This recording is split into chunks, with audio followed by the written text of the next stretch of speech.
felicitación enorme porque es un proceso que involucra a varios centros que estén trabajando en el desarrollo de estos pensamientos críticos. Porque, digamos, partamos de una cosa. Nosotros leímos de libros donde parecía que todo eran verdades establecidas. Entonces, durante mucho tiempo a nadie se le ocurría cuestionar lo que decía cada capítulo. Empecemos por ahí.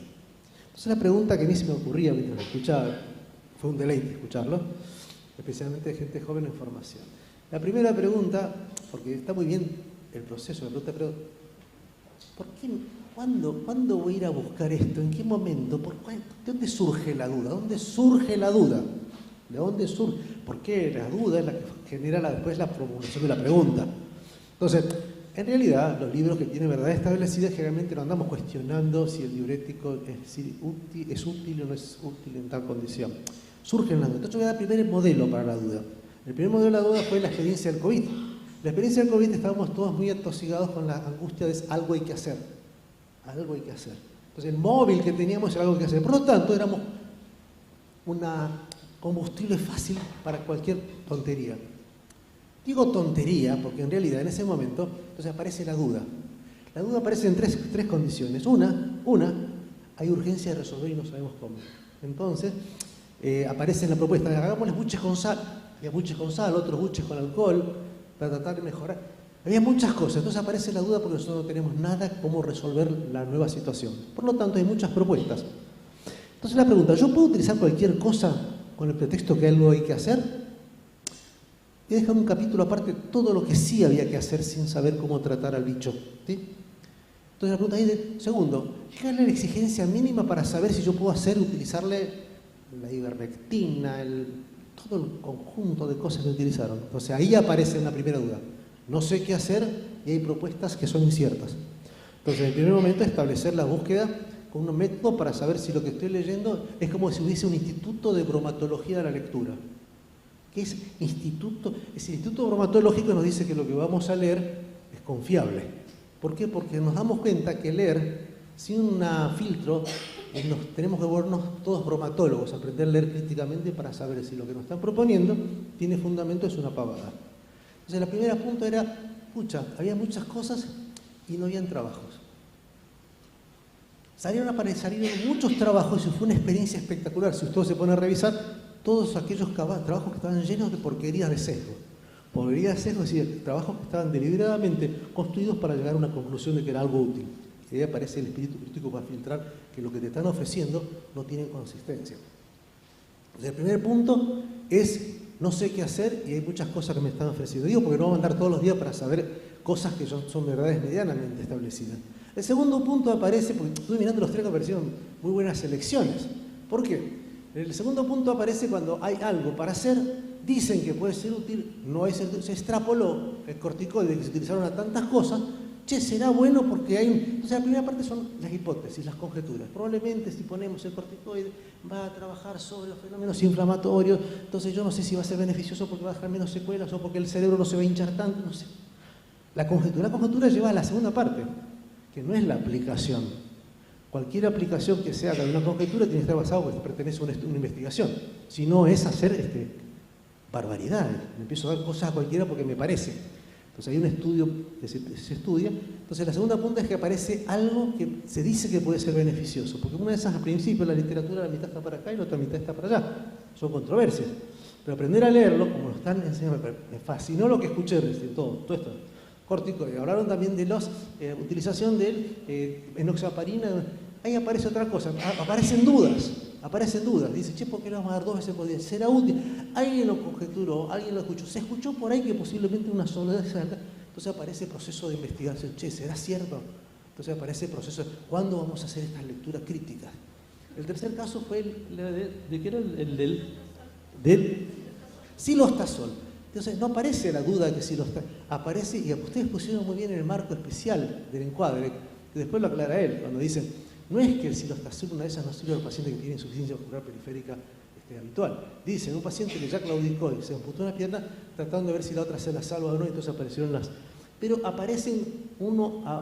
trata de abordar la información nueva, o el rumor, o el comentario, o que en tal lugar hacen tal cosa, aplicando este método para no terminar de hacer lo que yo llamo siempre la medicina me parece ética.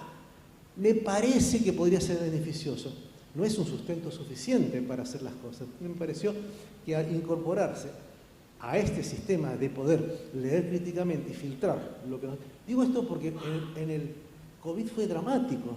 Estábamos angustiados todos, había el impulso de utilizar muchas cosas, y la primera que sorteó todas las pruebas fue el corticoide, curiosamente. Fue la primera medicación que apareció, pero empezamos a utilizarlo con respaldo de una prueba firme, fehaciente y creíble para aplicarlo, que es lo que a nosotros nos utiliza hacer cosas nuevas. No es para leer todas las literaturas. Probablemente con el tiempo las verdades establecidas muchas vayan cayendo. ¿Por qué? Porque son verdades construidas hace mucho tiempo y porque han habido muchas cosas en todos los territorios. Pero aprender a hacerlo, la necesidad de hacerlo, es a que uno no le vendan, ¿qué se puede decir? Pescado podrido. ¿Por qué? Porque hay muchos intereses para que ciertas cosas parezcan muy útiles, porque mueven grandes economías de esos productos. Y hay una gran...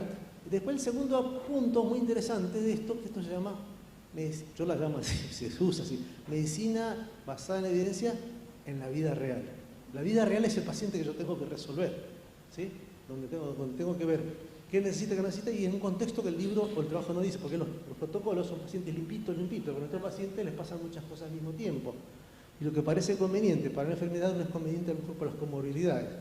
Pero me parece que entrar en este ejercicio es muy importante, no pensar que todo el resto no sirve, pero esto hay que saber cuándo es necesario, especialmente cuando hay cosas que no sabemos a ciencia cierta, se están diciendo que son útiles, o hay una conjetura de utilidad, como ustedes plantean, de por qué lo vamos a tener que dar enóxado, y se hacen las preguntas fundamentales para poder utilizar algo que parecía riesgoso. Hacerlo una sola vez, me voy a quedar corto. La primera pregunta, me voy a quedar corto, pero en vez de darle 1 gramo, le voy a dar 1,5, ¿no será mucho para sangrar? Esas dudas fueron resueltas a través del proceso de revisiones que se plantearon. Me gustó mucho, quería marcar simplemente cuándo surgen estas preguntas y para qué sirven. Muy lindo. Hola, ¿qué tal? Primero, felicitaciones a los 3 grupos. La verdad que me encantó y espero que esto puedan extrapolarlo a su residencia de manera semanal, cada 15 días, una vez al mes. Pero la verdad es que poder leer la literatura y entender qué estoy leyendo para poder aplicarlo a mi paciente es algo muy interesante. Primero, decirles que no vayan nunca a adaptar su paciente a la literatura que encuentran. No hay mejor evidencia que la que responda a su pregunta pico, ¿sí? Y para eso tienen que hacerse bien su pregunta pico. Para ahí unas recomendaciones de darle hay conectores, ¿sí? And, not y or, ¿sí? Que son sí, o sea, que te incluya eso, que no te incluya o que está bien si lo incluyo o no. Y eso es muy importante a la hora de escribir en los buscadores, ¿sí? Plantearse bien su paciente. La verdad es que lo que dice Manuel es verdad, no era lo mismo un paciente que tenía una enfermedad vascular o a una arteriopatía periférica que un paciente con una arteriopatía periférica pero que ya estaba amputado. Eso es bien encontrar cuál es su paciente, su población de estudio. En cuanto a la intervención, siempre busquen versus algo, aunque sea versus placebo. ¿Por qué? Porque un buen estudio controlado, randomizado, va a tener que comparar con algo porque si no hay un sesgo, ¿sí? Le daban silostazol versus no darle nada, no darle una droga, pero sí darle placebo, ¿sí? Porque si no no van a estar doble ciegos, no va a haber enmascaramiento y eso también hace a lo que después les voy a hablar, que es la calidad de la evidencia científica. Una vez que se hacen bien su pregunta pico, ver cómo están esos resultados. Me lo expresa not ratio, me lo expresa números necesarios a tratar. ¿Es significativo? ¿No es significativo? Y después, esa es la valoración de mis resultados. Y después valorar bien la evidencia. Les dije, no hay mejor artículo que el que responda a su pregunta pico. Siempre, primero voy a tratar de buscar, como hicieron uno de los chicos, vi que pusieron ahí abajo, perdón, me paran si quieren, pusieron ahí abajo en sistemáticas, ¿sí? Y también metaanálisis, como primero. Si no hay ahí, voy a buscar a otras cosas, ¿sí? Voy bajando el escalón de la evidencia. No dejo de buscar, no porque no me responda si yo trabajaba con omeprazol y encontré con pantoprazol, no importa, sirve. Es una evidencia indirecta probablemente, pero sirve, ¿sí? Y ahí empieza lo que es el análisis de la calidad de la evidencia, y no sé si escucharon hablar de Gray. Gray habla de, es un grupo en realidad y es una sistemática para hacer la valoración y nos hace saber qué tan certeros son los resultados que tienen nuestros artículos, y lo que nos muestra es, una de las cosas que valora es, ¿hay evidencia indirecta o no? En realidad, encontré ese resultado a expensas de que había otro fármaco, en realidad no estaban trabajando con enoxaparina, estaban trabajando con rivaroxaban. Bueno, ¿puedo o no extrapolarlo a mi población? ¿Sí? Esa es una de las cosas. Después, el sesgo de publicación. Hay limitaciones en cuanto al idioma. Tengo entendido que uno de los artículos solamente hablaba de artículos en inglés, por ejemplo, incluía, ¿sí? Eso es una limitante, porque entonces quiere decir que todos los que se hicieron en Argentina no estaban incluidos ahí, ¿sí? Después tenemos la inconsistencia. La inconsistencia quiere decir que habían un montón de artículos, ¿sí? Pero no coincidían. Algunos daban que era beneficioso y otros daban que estaban en contra. Eso también es importante saber, porque quiere decir de que hay artículos que le están incluyendo, pero que no coinciden entre ellos los resultados, ¿sí? Y la imprecisión, porque a veces el de la enoxaparina, no, mentira, el de el corticoide, que nos decía un riesgo relativo de 0,8, sí, pero con un intervalo que iba de 0,7 a 1,2, o sea que es completamente impreciso. No puedo decir que solo por ese odds ratio, siempre tengo que mirar el intervalo de confianza que me da, ¿sí? O sea, si cruza esa línea de el 1 en este caso, ¿sí? Que era porque estaba en odds ratio, para a ver si me sirve o si al final es más perjudicial.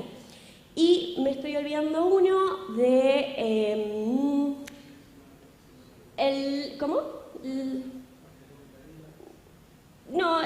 Y después lo otro es el riesgo de sesgo, básicamente. Les había dicho que estábamos el riesgo de publicación y lo otro es el que haya algún tipo de riesgo de sesgo porque no haya doble ciego, no haya enmascaramiento y eso. Después siempre decirles de que los artículos... o sea, las revisiones sistemáticas, los metaanálisis y todo, habían algunos artículos que yo había encontrado que todo eran revisiones sistemáticas. Todos eran ensayos controlados. Y ese era mucho mejor que por ahí encontrar uno que tenía pocos ensayos controlados y habían mucho más de ensayos clínicos en casos y controles o cortes, ¿sí?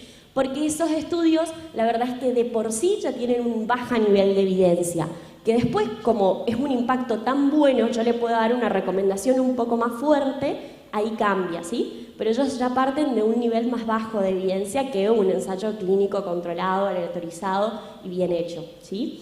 Y después, bueno, van a leer si las recomendaciones son o fuertes o débiles y condicionales, ¿sí? Fuertes porque realmente están prácticamente seguros, nunca en la medicina, pero creen de que el evento va a ser, o el efecto es mayor, es mejor frente a esa droga o frente a lo que ustedes estén planteando, o débil y condicional cuando no están del todo seguros, pero dan una sugerencia, ¿sí? Pero todo eso primero tienen que valorar qué es el artículo que ustedes están leyendo. Y les vuelvo a repetir, el mejor artículo es el que responde al paciente que tienen ustedes en la cama 37 y no al que ustedes tratan de adaptarlo para encontrar el artículo que por ahí les guste más o sea el último que haya salido, ¿sí?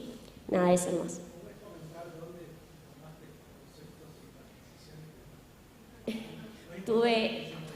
La verdad es que yo tuve la oportunidad de rotar ahora en el Hospital Alemán. Ellos son un centro Gray y tienen la rutina de que cada 15, o sea, todas las semanas en realidad, lo que me pasaba haciendo era sentarme a leer artículos y ver esa parte que nunca vemos que dice complementarios y que te envía a cómo se fueron haciendo todos los artículos. La verdad es que es interesante porque hay veces que nosotros consideramos, de hecho ellos ni siquiera leen la discusión, ellos arman su propia recomendación. Van directamente al resultado y obviamente esto primero parte de que a los médicos también tenemos que saber de la parte de estadística, ¿sí? Para poder nosotros mismos dar la recomendación o saber qué es lo que estoy leyendo y que no nos mientan en cuanto a lo que es toda la parte de negocio o laboratorios y que no quieran mentirnos de su producto. Entonces nosotros tenemos que ser bien críticos. Y bueno, eso sí, lo tuve la oportunidad con el doctor Hugo Catalano, que también forma parte de la Sociedad Argentina de Medicina, de estar ahí en el equipo y poder aprender esto que la verdad es que yo tampoco no sabía, lo desconocía. Así que bueno, gracias.